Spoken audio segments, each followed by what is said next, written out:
son tus maravillas, oh moradora de Sión, alaba a Jehová. Y grandes son tus maravillas, sobre los montes y collados a mi amado buscaré. Grande es su hermosura, y al estar en su presencia gozoso danzaré. Al Señor alabaré, oh moradora de Sión, alaba a Jehová. Y grandes son tus maravillas, oh moradora de Sión, alaba a Jehová. Y grandes son tus maravillas, y grandes son tus maravillas, y grandes son tus maravillas. Tú eres grande, Jehová, y grande es tu nombre. Tú eres grande, Jehová, y grande es tu nombre. Tú eres grande, Jehová, y grande es tu nombre. Tú eres grande, Jehová, y grande es tu nombre. Y grande y fuerte es nuestro Dios. Y grande y fuerte es nuestro Dios. Y grande y fuerte es nuestro Dios. Y grande y fuerte es nuestro Dios. Vestido en majestad, coronado con poder, digno de toda la adoración. Vestido en majestad, coronado con poder, toda gloria y honra sea para ti. Y grande y fuerte es nuestro Dios. Grande y fuerte es nuestro Dios. Y grande y fuerte es nuestro Dios. Grande y fuerte es nuestro Dios. Grande y fuerte es nuestro Dios. Grande y fuerte es nuestro Dios. Vestido en majestad, coronado con poder, digno de toda la adoración. Vestido en majestad, coronado con poder, toda gloria y honra sea para ti. Grande, fuerte es nuestro Dios. Grande, fuerte es nuestro Dios. Grande y fuerte es nuestro Dios. Grande y fuerte es nuestro Dios. Grande y fuerte es nuestro Dios. Grande y fuerte es nuestro Dios.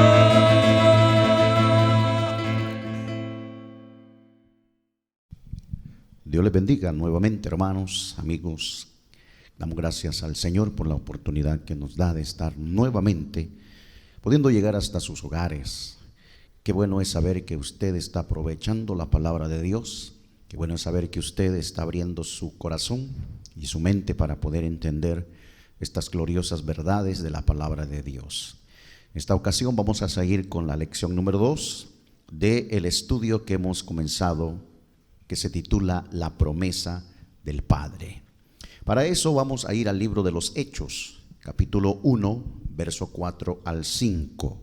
Vamos a leer en el nombre de Jesús esta escritura y dice así: Y estando juntos, les mandó que no se fueran de Jerusalén, sino que esperasen la promesa del Padre, la cual les dijo: oísteis de mí, porque Juan ciertamente bautizó con agua, mas vosotros seréis bautizados con el Espíritu Santo dentro de no muchos días.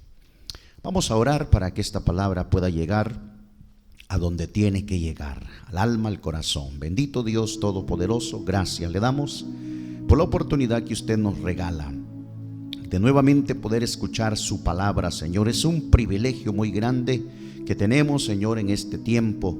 A pesar de las circunstancias, a pesar, Señor, de las amenazas de pandemia, de virus y de todo lo que está pasando alrededor de nuestro, usted todavía, Señor, sigue hablando a nuestros corazones y nosotros estamos dispuestos a poder entender y oír su voz, Dios. Gracias le damos en el nombre de Jesús. Muy bien, vamos entonces a continuar con este estudio muy maravilloso, muy hermoso, de lo que es la promesa del Padre.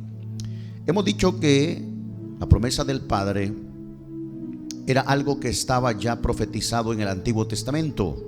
Los profetas que Dios envió a Israel en algún momento les anunciaron acerca de este suceso, de esta experiencia que Dios traería en algún tiempo a su pueblo. Entonces, todas estas escrituras bíblicas que nosotros hemos leído nos hacen una referencia a lo que Jesucristo habló también de una manera muy especial. Y hay algo bien interesante que nosotros encontramos en las escrituras. Cuando la Biblia habla de un tema, de una doctrina, y se amplía en diferentes textos bíblicos, y también los encontramos en otros libros paralelos de la Biblia, entonces es una doctrina importante. Cuando Dios habla de un tema y lo extiende a través de su escritura, a través de sus escritos, entonces es porque Dios quiere que lo tomemos muy en cuenta. Tal es el caso de lo que es la doctrina del Espíritu Santo, que es recibido por todo aquel que cree en Jesucristo.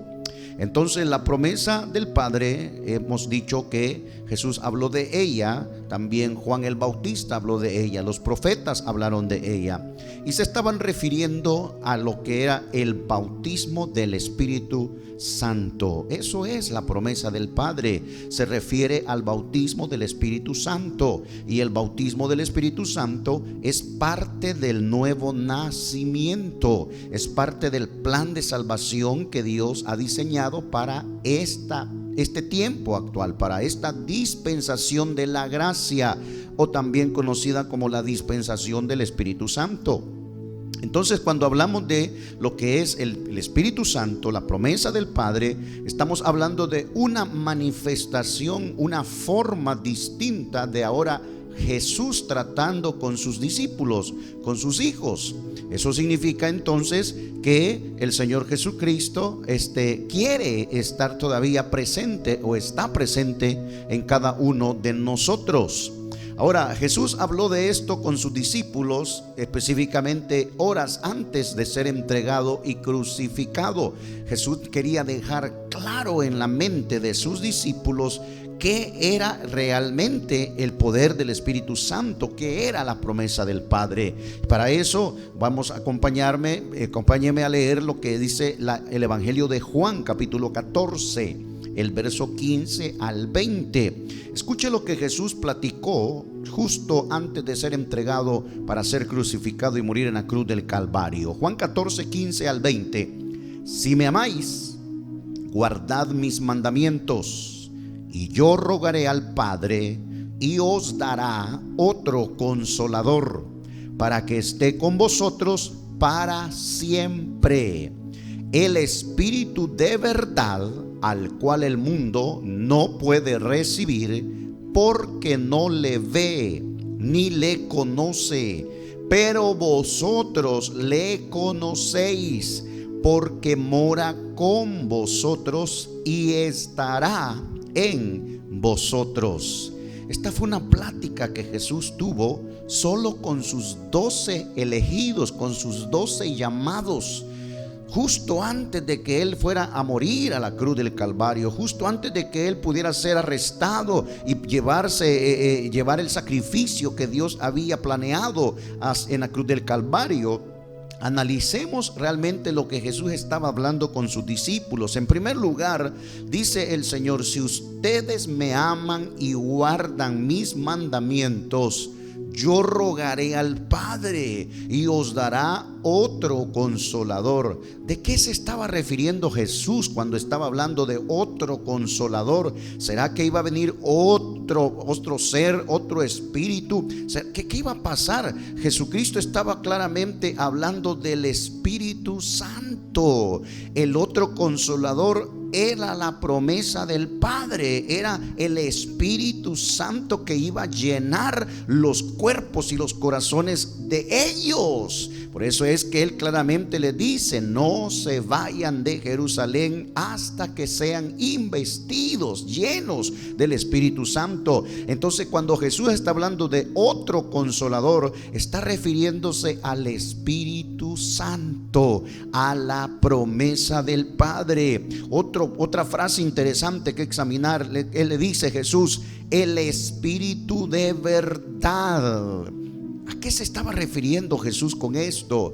Él le dice: el mundo no lo puede recibir. Está hablando de toda clase de persona que no tiene la fe suficiente para creer en Jesucristo, para creer en la salvación, para creer en el plan de salvación. Toda persona que no se arrepiente, todo aquel que no cree a la palabra del Señor, ese es todo tipo de persona que no puede recibirlo, porque la Biblia dice que sin fe es imposible agradar a Dios. Para poder tener tratos con Dios hay que tener fe. Una persona incrédula no puede recibir a Dios. Una persona incrédula no puede realmente ser salva. Hay que tener fe. Por eso es que Jesús le dice: el Espíritu de verdad, al cual el mundo no puede recibir, porque no le conoce, no lo ve, no lo entiende. Entonces, ¿quién realmente es el que puede recibir? El que cree, el que tiene fe. Entonces, esa es la importante que Jesús le está diciendo ahora. Le dice: vosotros le conocéis. Jesús le dice a sus discípulos: ustedes sí conocen al Espíritu de verdad. ¿En qué sentido Jesús estaba diciéndole esto a sus discípulos? Le dice: porque mora con vosotros y estará en vosotros. Cuando Jesús le dice esto a sus discípulos, está refiriéndose a que era Él mismo el que estaba morando con sus discípulos. Él mismo estaba ahí, a Él lo conocían. Él había estado con ellos 3 años, los había llamado, los había formado, los había forjado. Él estaba plenamente revelado a estos hombres, por eso lo conocían. Pero llegaría la hora en que lo iban a tener en sus corazones. A eso se refiere Jesús en ese momento: vosotros le conocéis. En ese sentido, los apóstoles conocían al Espíritu de verdad, porque era Jesús mismo. Entonces concluimos que Jesús está hablando del Espíritu Santo, está hablando de la promesa del Padre, esa nueva manifestación, esa nueva forma de estar en sus discípulos. Es lo que Jesús está hablando. Pero hay algo más interesante en ese mismo capítulo, en el verso 18. Mire lo que dice el verso 18 de ese mismo capítulo que estamos leyendo: no os dejaré huérfanos, vendré a vosotros. Todavía un poco y el mundo no me verá más, pero vosotros me veréis, porque yo vivo, vosotros también viviréis. Y mire lo que dice el verso 20: en aquel día vosotros conoceréis que yo estoy en mi Padre, y vosotros en mí, y yo en vosotros. Entendamos lo que Jesús estaba hablando con sus discípulos. En primer lugar dice: el mundo no me verá más, pero vosotros me volveréis a ver. Primero, porque cuando Jesús resucitó, solo se presentó a sus discípulos. Jesús ya no se dejó ver ante las multitudes, ante las personas que lo seguían, ante todas esas personas que algún momento tuvieron contacto con Jesús por el hecho de haber recibido una administración, por el hecho de haber sido sanados o haber sido resucitados de parte del Señor Jesucristo. En ese sentido, Jesús les dice: ya el mundo ya no me verá más, pero vosotros, le dice a sus discípulos elegidos, vosotros me volveréis a ver.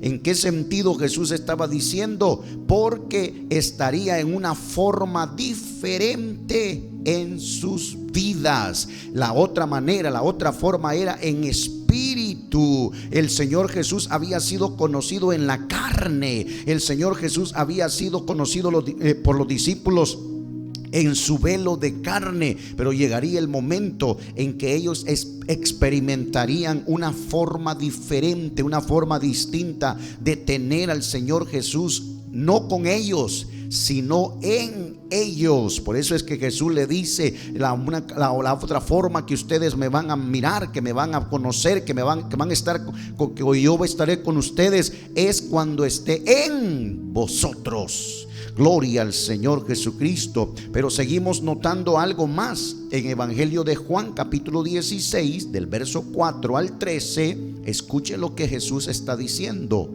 mas os he dicho estas cosas para que cuando llegue la hora os acordéis de que ya os lo había dicho. Esto no lo dije al principio, porque yo estaba con vosotros. Pero ahora voy al que me envió, y ninguno de vosotros me pregunta: ¿a dónde vas? Antes, porque os he dicho estas cosas, tristeza ha llenado vuestro corazón. Pero yo os digo la verdad, os conviene que yo me vaya, porque si no me fuera, el Consolador no vendría a vosotros. Mas si me fuere, os lo enviaré. Y cuando Él venga, convencerá al mundo de pecado, de justicia y de juicio.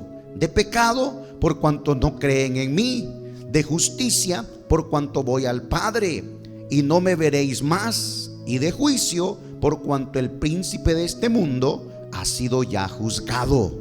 Aún tengo muchas cosas que deciros, pero ahora no lo podéis sobrellevar.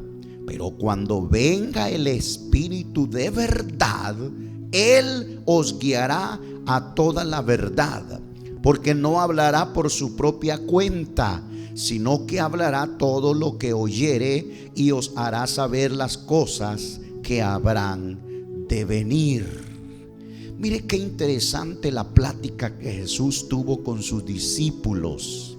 Jesús les estaba diciendo: tengo que irme, pero no los voy a dejar huérfanos, vendré a vosotros. Mire qué interesante lo que Jesús les está anunciando. Pero cuando Jesús le dice a ellos: me tengo que ir, dice la Biblia que un pesar embargó el corazón de los discípulos y se pusieron tristes. Por eso el Señor, al verlos tristes, les dijo: por eso ya no les voy a seguir diciendo más cosas. Tengo mucho más que contarles, tengo mucho más que decirles, que revelarles acerca del reino de Dios y de la forma como Dios va a tratar con este mundo. Pero por causa de su pesar en su corazón, les dice el Señor, esto no lo pueden llevar ahorita, porque no lo van a entender, no lo van a comprender. Sin embargo, les dijo: cuando el Espíritu Santo venga en ustedes, cuando el Espíritu de verdad venga, le dijo, Él los va a guiar a toda verdad. Él les va a enseñar todas estas cosas. Mire qué bonito Jesús estaba diciéndole a sus discípulos, consolándoles ya desde este momento. Estaba haciendo la forma de consolarles a ellos por esa tristeza que estaban sintiendo. Pero hay revelaciones y declaraciones interesantes que Jesús hace en estos versos que acabamos de leer, y quiero que entendamos una cosa.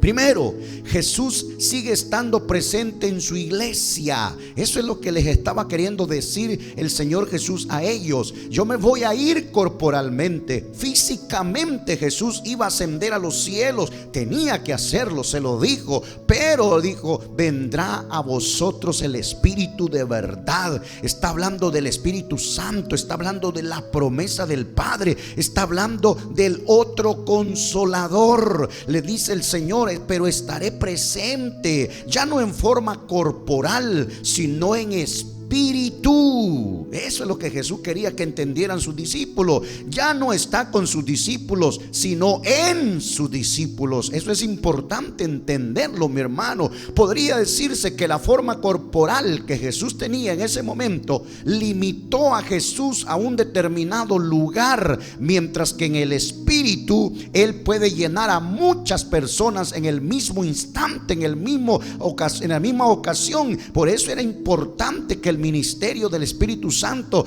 pudiese echarse a andar. Por eso Jesús le dice: es necesario que yo me vaya. O sea, es necesario que la otra manera, la otra forma de poder ministrarles a ustedes se haga presente, le está diciendo el Señor Jesucristo.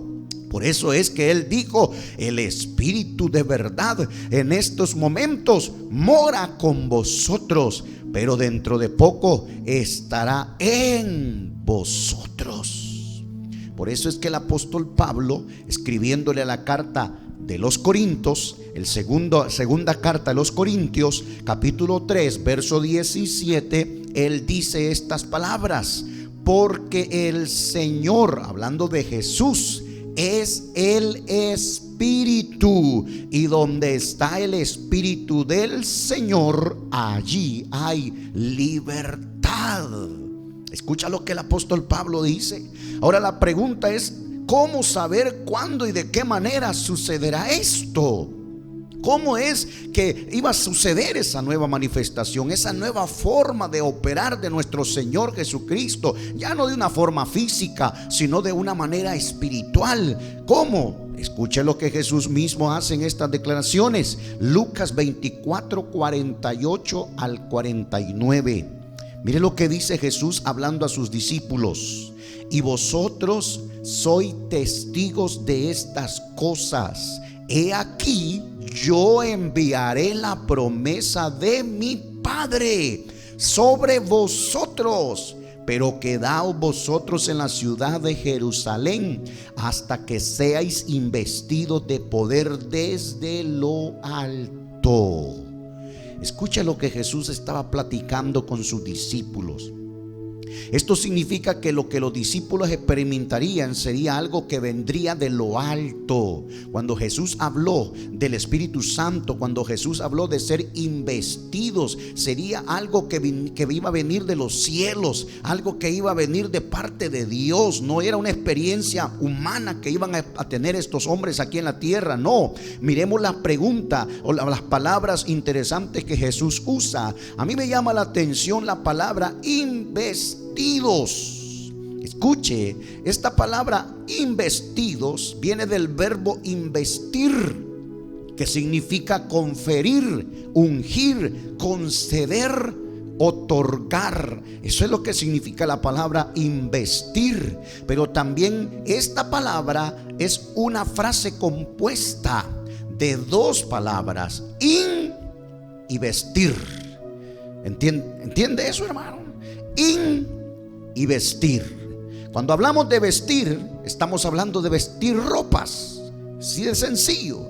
Entonces Dios vistió, concedió, otorgó a sus discípulos ropas celestiales. ¿Está conmigo? Fueron vestidos de poder de Dios. Eso es lo que está diciendo el Señor Jesucristo. Pero lo que hace la diferencia en este acto es la palabra in, que significa dentro. O sea que esta experiencia de la que Jesús estaba hablando era de tener ropas de poder que estarían dentro de cada persona, dentro de cada discípulo. Eso es importante entenderlo. No era una experiencia externa nada más, no era una experiencia humana que iban a tener estos hombres, no, era algo que venía de los cielos. Por eso Jesús claramente dijo: yo les pido que no se muevan de Jerusalén hasta que sean investidos. Necesitaban esas ropas celestiales, necesitaban esas ropas de poder, y esas ropas iban a estar dentro de cada uno de los discípulos. Por eso es importante entender esta parte, mi hermano. Necesitamos entender que el Espíritu Santo es una experiencia interna en nosotros. Aleluya. Entonces concluimos en esto: estos vestidos de poder vienen de Dios, de lo alto, para que entre a los corazones de los discípulos, de los creyentes. Por eso Jesús dijo: de su interior correrán ríos de agua viva. Jesús está hablando de ríos, corrientes de agua que se mueven y que están en constante movimiento. Jesús no está hablando de un laguito, Jesús no está hablando de un charquito de su presencia. Él estaba diciendo: el que tenga sed, venga a mí y beba, y de su interior correrán ríos de agua viva. Por eso es que un cristiano que ha experimentado esta experiencia, valga la redundancia, de tener el Espíritu Santo, de recibir dentro de nosotros el Espíritu Santo, es alguien que mantiene activo, es alguien que está alegre, es alguien que está en toda la disposición de servir al Señor. ¿Por qué? Porque son corrientes, ríos de agua que están corriendo de su interior, que saltan para vida eterna. Gloria al Señor. Y esto se cumplió en el día que Dios derramó el Espíritu Santo sobre sus discípulos. En Hechos capítulo 2, verso 1 y 2, escuche lo que sucede. Cuando llegó el día de Pentecostés, estaban todos unánimes juntos, y de repente vino del cielo un estruendo como de un viento recio que soplaba, el cual llenó toda la casa donde estaban sentados. Esta experiencia se dio en aquella fiesta importante que tenían los judíos, llamada el día de Pentecostés. Era una fiesta tan importante que la Biblia dice que muchos moradores judíos que vivían en el extranjero se hacían tiempo y se hacían cita para subir a Jerusalén y de esa manera adorar a Dios en la ley, como Dios lo había establecido en la ley de Moisés. Llegaban al templo, llegaban a hacer todas las ceremonias que había establecido Dios. Y fue en ese día específicamente que Dios decide traer esta experiencia del Espíritu Santo a sus discípulos que habían quedado, este remanente como de 120 que habían quedado en Jerusalén, en el aposento alto. Es donde sucede esta experiencia. Es interesante lo que dice el capítulo 2, verso 1 y 2 de Hechos. ¿De dónde vino el estruendo? Del cielo. De repente vino del cielo un estruendo. Todo lo que viene de Dios viene de lo alto. Eso tiene que tenerlo usted bien en cuenta, mi hermano, mi amigo. No hay experiencia que venga de Dios que sea terrenal, que sea de aquí de la tierra. No, todo viene de lo alto. Si es de Dios, vendrá de los cielos. Si es de Dios, vendrá de lo alto. Por eso es que el Espíritu Santo vendría de los cielos, de lo alto. Y el estruendo que se oyó en aquel momento, dice la Biblia claramente que venía del cielo. Otra cosa interesante, dice como un viento recio que soplaba. Un viento que soplaba. Está hablando de espíritu.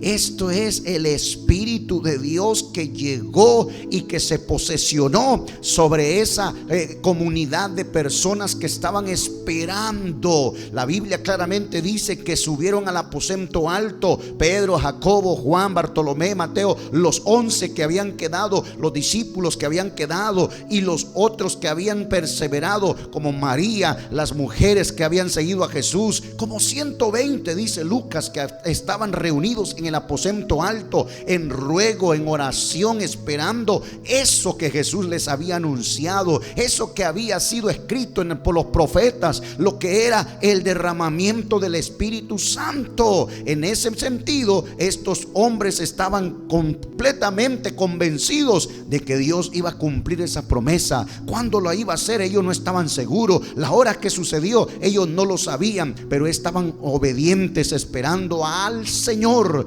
con su promesa. De tal manera que en esa ocasión dice la Biblia que el viento recio sopló. Y otra cosa interesante, llenó toda la casa, ocupó todo el lugar. Eso es lo que sucedió en el día de Pentecostés. Capítulo 2 del libro de los Hechos nos da una narración extraordinaria de lo que realmente experimentaron aquellos hombres que habían seguido a Jesús hasta el final de su ministerio terrenal.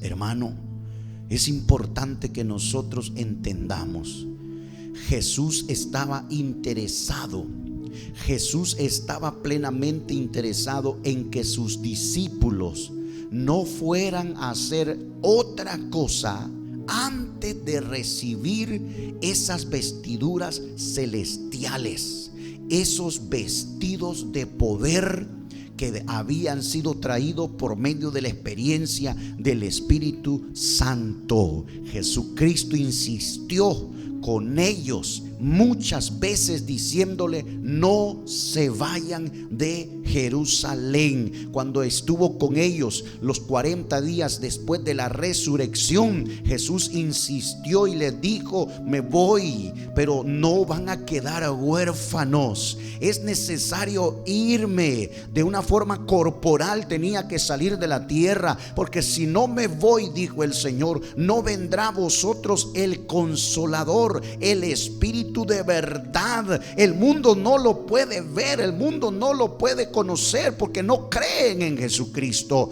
No lo verán, dijo el Señor, pero ustedes sí le conocen, dijo el Señor, porque mora con vosotros. Él estaba en ese momento ahí. Por eso dice el apóstol Pablo: porque donde está el Espíritu del Señor hay libertad. Es Él, es su Espíritu el que está aquí con nosotros. Decir el Espíritu Santo está con nosotros es correcto, porque el Espíritu es santo y es Dios mismo. Por lo tanto, mi hermano, decir que está el Consolador con nosotros es correcto. ¿Por qué? Porque el Consolador es otra forma, otro ministerio, otra manera de manifestación del Señor para con la iglesia. Cuando estén 2 o 3 congregados en mi nombre, ahí estaré con vosotros. Es el Espíritu de Cristo, es el Espíritu de Dios, es el Consolador el que está con nosotros y en nosotros. Por eso es importante, mi hermano, mi amigo, que nosotros también podamos anhelar esas mismas vestiduras de poder que Dios le otorgó, que el Señor otorgó a sus discípulos. Es importante que nosotros también seamos vestidos con las ropas de poder de las cuales fueron llenos y vestidos estos hombres en el aposento alto en ese día de fiesta de Pentecostés. Oh, cuánto desearíamos nosotros, hermano mío, que usted, que yo, que todos pudieran recibir la promesa del Padre en sus vidas. Cuánto es importante tener el Espíritu de Dios en nuestras vidas. Jesús lo dijo claramente: cuando venga el Espíritu de verdad, le dijo, Él os guiará a toda verdad. Él os enseñará las cosas que yo todavía no les he contado, no les he dicho. Eso es lo que Jesús estaba diciéndole. Era importante. Jesús quería que entendiesen sus discípulos perfectamente que solamente por medio de su Espíritu, por medio de su presencia, es que la iglesia se iba a sostener en pie. en la manera como la iglesia iba a crecer, la forma como la iglesia iba a mantener o iba a poder vencer toda artimaña, todo tropiezo, todo ataque del enemigo, del mundo, de todo. La única forma es por medio de su Espíritu. Ya en el pasado se dice claramente: no es con espada, no es con ejército, es con su Santo Espíritu. Por eso es que Jesús estaba preocupado, Jesús estaba bien empeñado en que sus discípulos pudieran ser vestidos de las ropas de poder, de las ropas celestiales. Gloria al Señor Jesús. Quisiera seguirle diciendo más, pero como estamos en un estudio, vamos por partes para que usted entienda bien. Pero ¿por qué es importante el Espíritu Santo? ¿Para qué nos sirve el Espíritu Santo? ¿Por qué debo de tener el Espíritu Santo? ¿En qué me va a ayudar? ¿En qué me va a servir? ¿Cómo puedo recibir yo el Espíritu Santo? ¿Qué señal voy a ver para estar seguro que tengo el Espíritu Santo? Todo eso lo vamos a estar estudiando en las lecciones próximas, mi hermano. Pero le quiero dejar con esa inquietud. ¿Usted quiere tener esas ropas de poder en su vida? ¿Usted quiere tener ese poder de Dios, esos vestidos de poder para mantener su vida siempre activa delante del Señor? Es importante vestirnos con las ropas de poder. Es importante que nosotros podamos ser investidos de poder desde lo alto. No es una experiencia terrenal, no es una experiencia que se aprende en las universidades o en las escuelas, en los colegios. Es una experiencia que solamente la da Dios, y eso es algo que está dentro de cada creyente. El que tenga sed, el que crea, dijo Jesús, venga a mí, beba, y de su interior correrán ríos de agua viva. Yo quiero que elevemos una oración en esta ocasión para poder decirle: Dios Todopoderoso, si esas vestiduras de poder que tú le diste a aquellos hombres en el aposento alto en el día de Pentecostés, todavía, Señor, son para mí, son para mis hermanos, para mis amigos, entonces, Señor, yo también quiero recibir esas vestiduras. Yo quiero estar vestido con esos vestidos de poder, Señor. Yo quiero esa experiencia gloriosa en mi corazón, en mi vida, Señor. Yo quiero que esos ríos de agua viva, Señor, salten para vida eterna en mí, porque yo sí creo en ti, Señor. Como dice la Escritura, yo creo que tú eres Dios. Yo creo que tú eres grande, eres creador, eres el ser sublime más maravilloso. Yo creo en ti, Señor Jesucristo. Por lo tanto, yo estoy aquí, Señor, para que usted me dé esas vestiduras celestiales, esas vestiduras de poder. Oh, que esos ríos de agua viva, Señor Jesús, puedan correr en mi interior, en mi vida, en mi alma. Yo quiero que salten para vida eterna en mi corazón, Dios del cielo. Yo quiero orar en este momento por aquellos hermanos, Señor Jesucristo, que necesitan esas vestiduras de poder y que tal vez, Señor Jesucristo, no están vestidos con esas vestiduras de poder. Señor, que su Espíritu Santo pueda llegar y pueda ministrarles. Señor, que su poder glorioso pueda descender y llenar su vida como lo hizo esa experiencia gloriosa del Pentecostés. Llenar esos corazones, esas familias, Señor, en el nombre de Jesús. En este momento estamos creyendo, Señor, que ese espíritu todavía, Señor, no se ha acabado. Ese espíritu no se ha acortado. Que esa presencia gloriosa del Espíritu Santo todavía es una experiencia para el mundo presente, para nosotros, Señor. Oh, eso que usted derramó allá en el día de Pentecostés en el aposento alto es algo que todavía, Señor, se puede recibir en este tiempo moderno. Sí, Señor, para todo aquel que cree en ti, Señor. Nosotros creemos en tu palabra, creemos en tus promesas, creemos, Señor Jesucristo, que usted puede dar esas vestiduras de poder a aquellos que lo necesitan, Señor Jesús. Quiero aprovechar de una manera especial de orar también por aquellos que están necesitados, Dios, de poder tomar una decisión muy importante en su vida, Señor. Aquellos que están, Señor, en un dilema de entregar o no su vida a ti, Señor. Aquellos que están, Señor, pensando, Dios del cielo, que hay cosas que todavía no arreglan. Señor, yo le pido para que usted pueda obrar en sus corazones. Los amigos que han estado, Señor Jesús, escuchando todas estas enseñanzas, que usted pueda llegar hasta lo más profundo de su corazón y que pueda redarguirnos y convencerlos de pecado, Señor, y que ellos puedan, Señor Jesucristo, buscarte a ti como el único medio de salvación, como la puerta de salvación para sus vidas. Dios mío, gracias le damos, Señor. Bendito sea su nombre por los siglos de los siglos. Amén.